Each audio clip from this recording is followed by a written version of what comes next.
everyone, it's Karen Jones from Secrets of Living Lightly, and welcome back to the second part of our passion for our planet.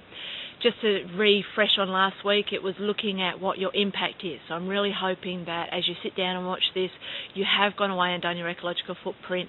If you haven't, it's probably worth stopping and going and doing it and then coming back. But for those of you who have, brilliant, you've done your first step. The second step I want to focus on this week is intention. You've got your ecological footprint in front of you, you know where you're starting. Now is the time, and look, I get really excited when I work with people on setting their intention. This is where you get to dream. This is where you're stretching out into the future, whether it's 6 months, 12 months, 3 years, 5 years, whatever sort of plan you're wanting to have in front of you. But what is your reason? What is it that you are going to connect your emotion to make a difference for our planet? And this is where, starting with a blank page and looking down and go, well, why really do you want to make a difference? And I sort of suggest finding a quiet place for 5 or 10 minutes, putting on some nice music or lighting a candle, whatever works for you, but actually writing down your reasons, your intention for why you want to make a difference to our planet. And as you're writing them down, feel in your body where you're attached to what you're writing it down. And it really is a brain dump almost. You're just writing, you know, the reasons, the feelings of why you want to make our planet better and give it a future.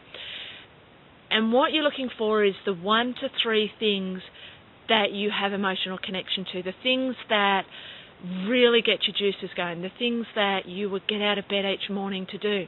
And to give you some examples, a lot of people who I work with, it's their children.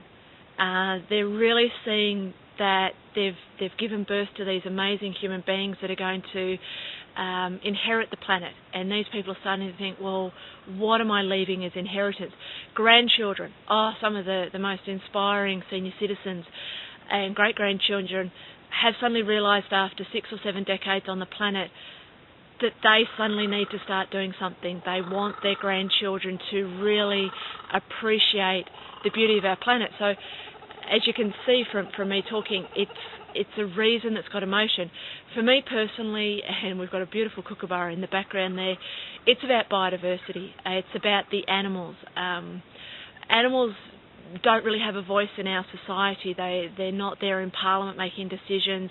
They're not there saying yes to land clearing or any of those things.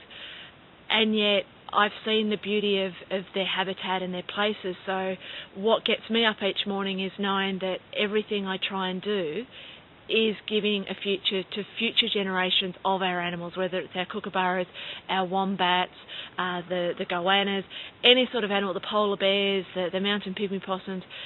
That's my reason. So I guess my top tip for you this week is, now you've got your ecological footprint, you know what your impact is, it's really finding a bit of quiet time and focusing on your intention, doing some soul searching on your reasons why. Now, if you're finding when you've done your reasons why there's really no emotion connected to it, you're not really going to be able to step up and be committed. And this is the second of 4 things that you need to be committed to. And when you are committed to all 4, changes just flow. And it's really quite exciting to see that when you know your impact and you know your intention in the next couple that I'll run through in the next couple of weeks, it's like you've got a roadmap laid out in front of you, and each step just becomes easier because you know which direction you're going in. So look, hope that really gets you inspired. This is the step that really lights people up. Why do you really want to do it? What is it you're wanting in 3 or 4 years' time, and what's the feeling attached to that? So thank you for joining us this week.